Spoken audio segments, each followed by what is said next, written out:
लाइए डाउ का इंटरडे। तो फेड वाइस चेयर लेल बर्नार्ड की स्पीच थी कि हो सकता है अब फेड को स्टेप डाउन करना चाहिए दरों में हाइक का। तब तो हम 200 पॉइंट ऊपर थे। उसके बाद ये वॉलर साहब आए, गवर्नर है फेडरल रिजर्व के, उनका अलग स्टेटमेंट आता हुआ नजर आया। वो कह रहे भाई बहुत ऑप्टिमिस्टिक हो रहा है आप लोग। वो बहाना बन गया अच्छी तेजी के बाद, शायद तवज्जो इसलिए ज्यादा दी थी लोगों ने क्योंकि बहाना बना और वो प्रॉफिट टेकिंग का सिलसिला स्क्रीन पे प्ले आउट हुआ। तब और अब की दूसरी प्लेट एक बार स्क्रीन पे दिखाइएगा। हम लोग क्रूड को लेकर थोड़ा चिंतित थे कि धीरे धीरे करके इंचअप कर रहा था। लकीली कल से आज की तस्वीर एकदम से बदल गई। 2, ढाई, $3 के आसपास ब्रेंट कूल ऑफ होकर इस समय कामकाज करता हुआ। बहाना ये हो सकता है ओपेक के जो अपडेट्स आए उसके चलते, लेकिन क्रूड कूल ऑफ होना फिलहाल के लिए तो पॉजिटिव, क्योंकि ये इंचअप होकर धीरे धीरे 97, 98 के जोन्स पे आ रहा था और हम लोग चर्चा $100 के आसपास कर रहे थे। एटलीस्ट वो क्यों एक पॉजिटिव। बाकी तो खैर वो कॉन्फ्लिक्टिव व्यूज के चलते वॉलेटिलिटी। हाँ, वो एक जब डोनाल्ड ट्रंप साहब थे, देखिए मार्केट में हमेशा कहते थे कि ऑलवेज रिस्पेक्ट द टिकर। जो टिकर कह रहा है वो सबसे इंपॉर्टेंट है। फिर जब डोनाल्ड ट्रंप साहब आए तो एक कहावत बन गई थी कि ट्विटर बिफोर टिकर, मतलब जो वो ट्वीट कर रहे हैं वो थोड़ा ज़्यादा जरूरी है।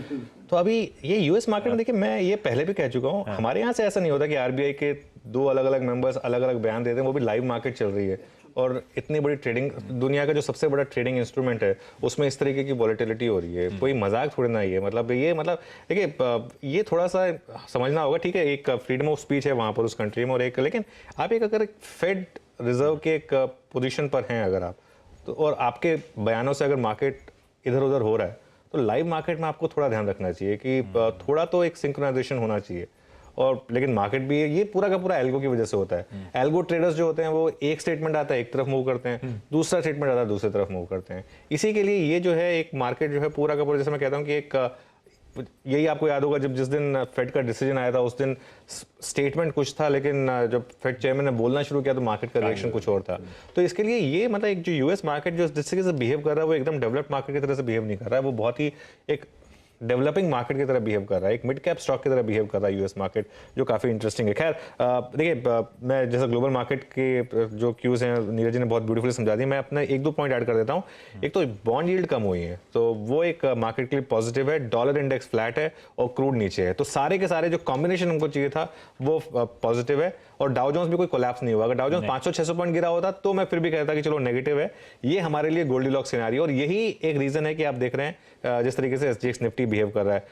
क्रूड पर नजर रखें, $90 के नीचे आया तो बड़ी तेजी आएगी इंडियन मार्केट में, 100 के ऊपर गया तो एक बार के लिए इंडियन मार्केट में डिक्लाइन आएगी। ये क्रूड का एक बहुत एक सिंपल एक अब एक इक्वेशन है, और ये कोशिश कर रहा है। 2-3 बार 98 के ऊपर जाने की कोशिश की, 2-3 बार 92 के नीचे आया है, लेकिन दोनों तरफ एक इसको संभालने की कोशिश हो रही है कि 90-100 की रेंज में रखा जाए। आपको याद होगा आशीष, कल मार्केट का एक जो मूड था उसमें अगर आप देखें तो रुपी काफी बड़ा एक फैक्टर प्ले कर रहा था, क्योंकि हम बात कर रहे थे कि शायद जिस तरीके से क्रूड बढ़ा है और ऑयल मार्केटिंग कंपनीज की डिमांड की वजह से शायद उससे एक इम्पैक्ट आया होगा। तो ऑफशोर मार्केट में हालांकि ज्यादा स्ट्रेंथ नहीं है रुपी में, लेकिन मैं उस पर नजर रखूंगा सबसे बड़ी आज कि वहां पर कोई मूव आ रहा है कि नहीं आ रहा। उससे निफ्टी पर, बैंक निफ्टी पर, सब पर एक जो है व्यूज चेंज होता है, तो इसके लिए उस पर एक नजर रखेंगे। लेकिन ग्लोबल क्यूज मोर और लेस आप कहेंगे कि पॉजिटिव साइड पर है Indian market point of view से। पॉजिटिव है ग्लोबल क्यूज। हाँ, रुपया कल अच्छा खासा एकदम से कमजोर हो गया था, अच्छे स्ट्रेंथ के साथ खुलने के बाद वो कमजोरी आपकी स्क्रीन पर। तो आज रुपए की चाल पे रखेंगे खासतौर पे नजर। अच्छा, कल वो बाइडेन और शी साहब की मुलाकात 3 घंटे चली, वो बातचीत जिसमें भाईचारा काफी ज्यादा नजर आ रहा था। खुशी खुशी दोनों कंसीड टाइप कर रहे थे, है ना, कि हम कंपीट करेंगे पर कंपीट के चलते कॉन्फ्लिक्ट के जोन में नहीं जाएंगे हम। नहीं, शी ने ये भी कहा है कि दुनिया बहुत बड़ी है और हम दोनों के लिए स्कोप है। मतलब ऐसा नहीं है कि हम दोनों एक दूसरे को, मतलब जैसे कहते हैं ना, एक डिओपोली कर सकते हैं। डिओपोली में क्या होता है, दोनों पैसा कमाते हैं। तो वो कह रहे हैं कि ठीक है, आपकी अपनी अलग मार्केट है, हमारी अलग मार्केट है, सबके लिए मार्केट बड़ी है। और अगर 8 बिलियन पॉपुलेशन है तो आधा बांट लेते हैं।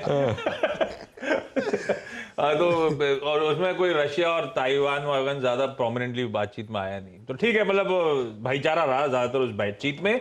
आज पीएम मोदी की ऋषि सुनाक से बातचीत होनी, सुनक से, और शी साहब से और बाइडेन साहब से मुलाकात के अब तक फाइनली अपडेट्स हैं नहीं कि कंफर्म हुए कि नहीं हुए। लास्ट अपडेट ये था कि कंफर्म अब तक मीटिंग्स नहीं हुई हैं। खैर, ये हो गया ग्लोबल मूड माहौल। अब आगे बढ़ रहा हूं और ट्रेड सेटअप की तरफ। एफआई डीआईएस का पहले तो आंकड़ा रखिए स्क्रीन पे। दोनों इंस्टीट्यूशंस कल सुबह हम लोग हाईलाइट कर रहे थे कि पॉजिटिव फ्लोज थे। हाँ, म्यूटेड डीआईएस की जरूर हो सकते, लेकिन पॉजिटिव साइड पे थे। वो कल भी म्यूटनेस और बढ़ी, लेकिन दोनों की तरफ से पॉजिटिव इंस्टीट्यूशनल फ्लोज आते हो, एटलीस्ट कैश मार्केट में। कल हम लोग वो चर्चा कर रहे थे पीसीआर की, तो कुछ हद तक पीसीआर कल के पस्त पड़ने में बाजार में कूल ऑफ होता हुआ नजर आया। तो ऐसे में ट्रेड सेटअप दरअसल है कैसा? बिल्कुल आशीष, आपको याद हो कल हमने एक डिस्कस किया था कि कल मार्केट में शायद लॉन्ग ट्रेड नहीं थी, कल इनफैक्ट एक बैंक निफ्टी में तो शॉर्ट ट्रेड भी थी, हमने सजेस्ट की थी।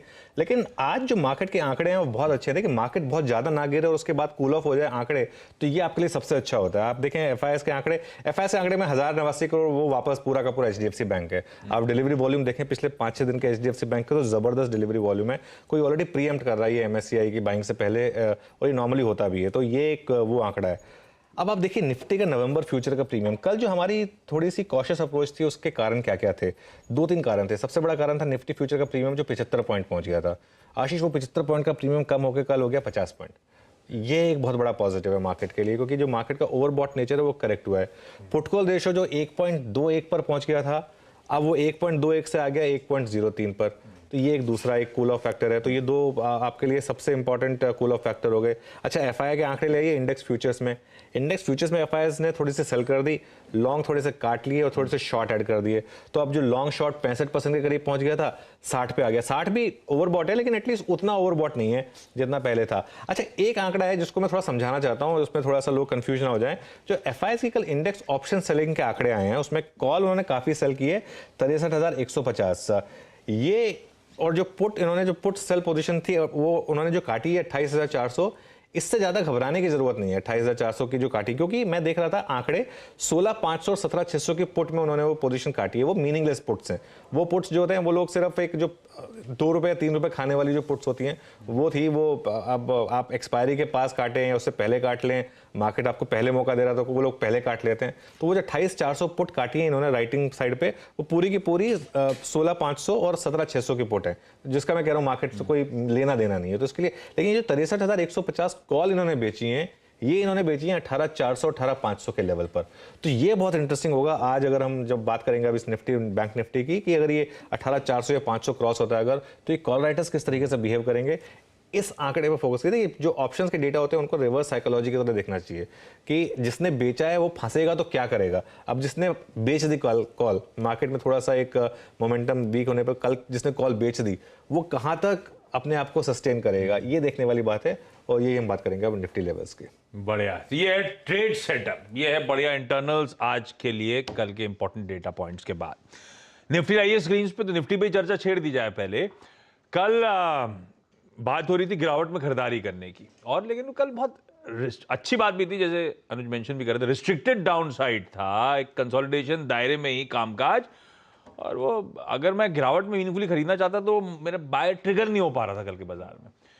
अब आपने कहा है आज उछाल के साथ शुरुआत, और 18,400 500 अब इंटरेस्टिंग जोन्स हमारे सामने हैं। शायद उसी पैच को पहले हम हिट करने की कोशिश कर रहे होंगे, तो फिर स्ट्रैटेजी कैसी, कहां पे कॉल राइटर्स अपना मन बदलेंगे? हाँ देखिए, कल बाय जो ट्रिगर हुआ वो सिर्फ लास्ट में ट्रिगर हुआ था। जब हम कमाई करने में बात कर रहे थे तो मैं हर्षद और वीर को बता भी रहा था कि कल जो जिस तरीके की क्लोजिंग थी उसने एक इंडिकेशन था कि अगर आप एक कॉल लेके जाना चाहते हैं तो लेके जा सकते थे। कल जिस तरीके से मार्केट क्लोज कर रहा था, वो जो लास्ट में हल्का सा डिक्लाइन आया और ऑलमोस्ट एक फेक डिक्लाइन था जो थोड़ा सा लोगों को बाहर कर रहा था ट्रेड से।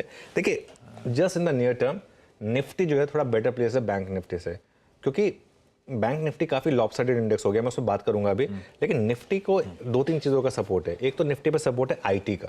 आईटी अब बहुत दिनों के बाद अच्छा कर रहा है और एक बायो इंडेक्स बन चुका है आईटी, तो वो क्लियरली है। निफ्टी में एचडीएफसी बैंक तो चल ही रहा है, एचडीएफसी भी चल रहा है, बैंक निफ्टी में एचडीएफसी नहीं है। तो निफ्टी में एक 3-4 पॉकेट हो गई। एक तो आपका आईटी हो गया, एक एचडीएफसी और एचडीएफसी बैंक हो गए, थोड़ा बहुत रिलायंस भी कभी कभी पॉजिटिव सहारा दे देता है मार्केट को।